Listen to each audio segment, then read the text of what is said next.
the Wagner Group. And that, if it's true to the extent that they were saying it is very good news. Because, my friends, we need to face the Russian terrorist regime on every front, not only in Ukraine. We can't expect the Ukrainians to be able to break through lines and lines of defenses that have been set there for months, some of them for years. We need to understand that to win this war, we need to face off against Russia at every single place that they are present. In Sudan, in Mali, in Burkina Faso, in Niger, in Ukraine. And of course, also in the other countries that Russia has a presence and has an influence, like Georgia, Kazakhstan, and Belarus. Countries whose people do not want to be under the Russian terrorist regime, but countries with a Russian military presence nonetheless. The war in Ukraine is ongoing, and if Russia loses its influence in these many other countries, from which, keep in mind, Russia gets a lot of resources from, because Russia is using a new scheme of neo-colonialism to try to extract resources from many countries around the world. They're using the Wagner Group to achieve this. And although the Wagner Group is weakened, and it functions in a slightly different way than it used to before the death of Prigozhin, and we'll talk about that later, as we always have to mention that particular war criminal. As long as the Russians keep having this strategy of getting some extra money abroad, they will continue to be able to fund the war in Ukraine. We need to think outside the box in this matter. The Russians are using every single dirty trick in the book, and we need to be able to face them everywhere, in all the different places that they're trying to spread their influence to, in all the different places where they are trying to destroy the countries that they enter, trying to enslave the people that they claim they are there to protect. That is how the Russian terrorist regime always acts, and every person on earth should know this, so they do not fall for the same mistakes as the international community has fallen so many times in the past. And what mistakes are those? But to trust the word of the Russian terrorist regime. Russia is a terrorist state. Russia is a terrorist state. Russia is a terrorist state. Russia is a terrorist state. Russia is a terrorist state. Russia is a terrorist state. Stop Russia, stop the war. Stop Russia, stop the war. Stop Russia, stop the war. Stop Russia, stop the war. Stop Russia, stop the war. Stop Russia, stop the war. Help Ukraine, protect peace. Help Ukraine, protect peace. Help Ukraine, protect peace. Help Ukraine, protect peace. Help Ukraine, protect peace. Help Ukraine, protect peace. The evidence is unequivocal. Russia is getting, thank you very much, Russia is getting a lot of funds from all of these different countries around the world. Russia is funding terrorist regimes all over the world with that money, but also they're arming themselves. As we've said so before, the Russians have bought 1 million shells from North Korea. Now, this news has two different sides. One side is good, one side not so much. Obviously, the bad part of this reality of the Russians buying missiles and shells from Korea is that they are buying them from North Korea, my friends. North Korea was never known for having the best equipment. And it means that the Russians are getting desperate. It means that the Russians don't know where to get those weapons. That's good news. But the bad news is that the Russians still got 1 million more shells that they are going to shoot at the Ukrainian cities, at the Ukrainian people, trying to break their will and trying to conquer its lands. And whoever opposes them, whoever tries to speak against them, whoever wants to live free and unafraid of speaking their mind, will be killed or worse. Because there are many many different fates that are worse than death, my friends. And those fates have been imposed on the prisoners of war that the Russian terrorist regime has captured throughout this war. The worst atrocities have been committed to the brave Azov-style defenders who have been captured by the Russian terrorist regime and who have been tortured ever since the time of their capture. That, my friends, is a war crime. And that is one of the reasons why Putin still claims that this war that has been waging for so long is not a war at all, but according to him, a special military operation. Now, what is the difference between a war and a special military operation, you might ask? The difference, my friends, is that if there is no war, there are no prisoners of war. And if there are no prisoners of war, then there are no war crimes when it comes to dealing with those prisoners. That is what Russia wants to act like. That is what Russia wants to claim, that those prisoners of war they've been torturing for so long as not prisoners of war at all, that they're simply criminals that the Russians have captured. But my friends, we know better. We know where the Russians get their soldiers. In jail, that's where. They get the rapists, the murderers, and the thieves. An army of criminals sent to Ukraine to rape and pillage the country and to break the resolve of the Ukrainian people. That is how Russia wages war. That is what Russia does. That is how low they are stooping in this war. But of course, not only in this war.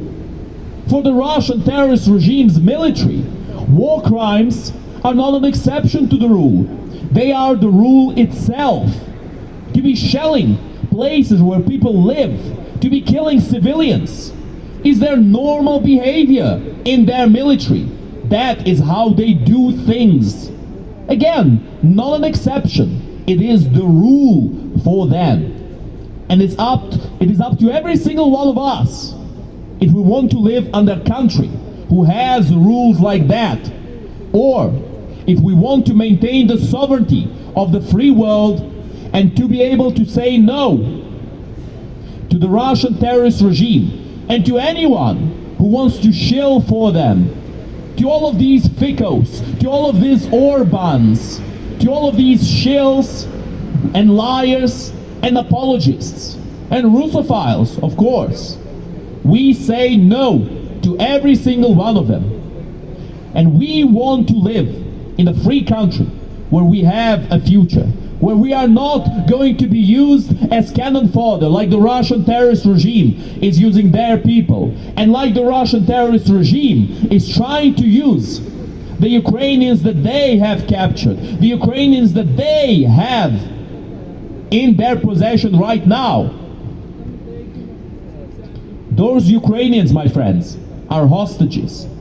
All of those people in the regions captured by the Russian terrorist regime, they are being held hostage right now. They're being given a choice. The men, whether to die for Russia, or to rot in jail, or to simply be executed on the spot. That is the choice that the Ukrainian people under Russia are being given right now. And the question comes to every single one of us. Every person, not just Ukrainians, but every person in this country and in all of the free world. Are we willing to live under the same kind of rules? Or are we willing to oppose a genocidal regime? Are we willing to oppose a terrorist regime? Are we willing to oppose a terrorist state who has violated every single agreement they've made in the past? Are we willing to oppose Russia? And the answer, my friends, needs to be yes. If we are to have a future. If the West, if the free world is to have a future. Because if Russia wins, what's going to happen is terrifying. Countries like North Korea, Iran, and Russia will not become the exception to the rule. They will become the rule. If their influence expands, they will create more authoritarian countries all over the place. like Belarus right now, with their president, as he was known, the last dictator of Europe. But of course, we know better than that now. We know that he's not the last one. The top dictator of Europe is Putin. And that is the enemy of all of humanity, not just Ukraine, not just the West. He is the enemy of a better future for humanity. Because Putin encouraged and accepted the deal with Ukraine that was the biggest nuclear demilitarization in human history, the Budapest Memorandum, where Ukraine gave up the third biggest arsenal, nuclear arsenal in the world back then. Putin had promised to respect Ukrainian sovereignty. He gave assurances. He signed a treaty, not only with Ukraine, but with the US and with the UK also. What did Putin do in the end? Did he fulfill the treaty? Did he do what he had promised? No, of course not. Somebody who is a terrorist, somebody who's a thief, somebody who's a liar, a compulsive liar in this case, he would never keep a word. He couldn't do it. It's his nature not to keep it. Russia will betray anybody who tries to negotiate with them. And the best example is, of course, Yevgeny Prigozhin, once again. The man who thought that he could negotiate with Putin, that he could negotiate some kind of a settlement with Putin. The man who thought that Putin was trustworthy right after helping Putin betray one of the most important treaties in human history. Now that, my friends, that is stupidity on a whole different level. But of course, Prigozhin thought he was too cunning for this world, too intelligent, too clever. And look where that got him. He fell off perhaps the tallest window in the world, knocked down from his little private jet by Russian air defense systems. And then of course Putin claimed that he was sorry, he claimed that he felt sorry for his family, he claimed Russia had nothing to do with it. Of course. Just like the terrorist regimes in eastern Ukraine that Russia had started, that Russia was arming, that Russia was instigating for years, simply got their weapons from thin air. I mean, it's believable. It's totally believable. If we are to trust this Russian logic, this Muscovite logic, then the referendum in Crimea was also trustworthy. Of course, some cities voting to join Russia with percentages of 110, 115, 120%. Of course, it's very believable, isn't it? Except, there can only be 100% in 100%. But don't let something as mundane as the truth get in the way of this Russian revisionist history and the Russian revisionist truth. One of their logos, and it's very funny, is "S nami pravda" or "Za nami pravda," as they say it both ways sometimes. They usually put the Z that doesn't even belong in their alphabet in the sentence "Za nami pravda." But what truth? What truth is behind them? What truth is on their side? Only the truth that they have made up, my friends. Only the truth that they have made up. When a man claims that he is Napoleon, people put him in a mental institute. But when a man claims that the progenitor country that was the progenitor of his country in the past never existed at all, people try to reason with him. People try to see the truth in the lie, the method in the madness. Well, my friends, you can't reason with the unreasonable. You can't come to deals and to agreements with those who continue to break them at every opportunity. But Russia, of course, they will not break them immediately, not always. Sometimes they will wait for you to weaken yourself. They will wait for you to turn your back to them. When Ukraine agreed to give up their nuclear weapons, did Russia invade the day after? Did Russia invade when Ukraine still held those nuclear weapons? When Ukraine still had a lot of their bombers, a lot of their tanks, a lot of their equipment? Which again, Ukraine had been demilitarizing because Ukraine never saw a threat coming from Russia. Ukraine didn't think that our Russian brothers would go out there and attack us and kill us and enslave us, or at least try, as they've tried many times in the past before this war even began. Russia was waiting patiently for Ukraine to give up most of their arms, to give up all of their nukes, for Ukraine to be powerless. Then the Russians flooded Ukraine with money and got Viktor Yanukovych, or as he's called by us, Viktor Bandukovich, to be our president. On the first attempt for Yanukovych to get elected, he was caught doing voter fraud, and he lost the election only because of that. Because if he was not checked for voter fraud, if the votes were not checked, he would win. He would have won. But of course, on his second try to be president, there was nobody checking the votes, although it was very suspicious, just as suspicious as the first time. But the Russians once again flooded Ukraine with bribes and got Yanukovych into power. And the promises that Yanukovych made to the Ukrainian people who wanted to be with Europe, who wanted to be with the West, who wanted to be with the free world, not with slaver Russia, he betrayed them all. All of those promises for naught. Just like Putin, you might notice.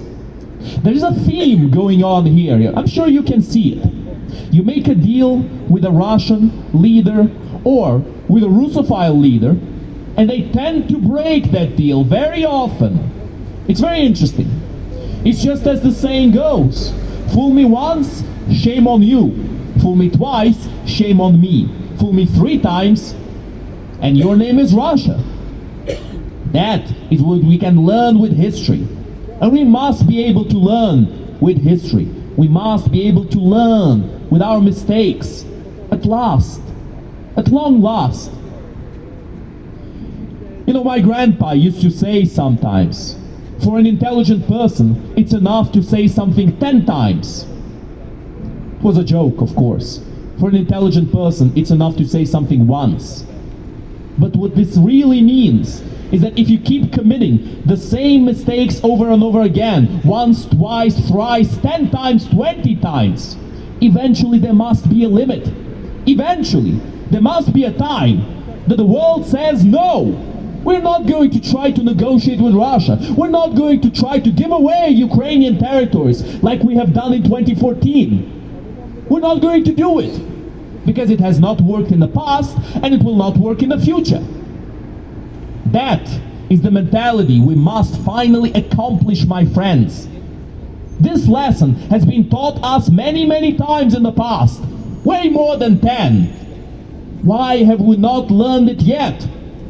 Why are these voices of supposed appeasement with Russia still being heard? Why do people still take them seriously? Why is it when some politicians claim they could end this war in one day, they're still listened and they're still taken seriously? Why is it when some politicians say that this war was caused by the West, some people still take them seriously? Why is it that when some Russophiles, that I can't even call politicians, because it would be a great disservice for the word, say that if only the West stops supporting Ukraine, the war will end? And why are they still being listened to? Why are these people still in power? Has the world really not learned anything with its mistakes of the past?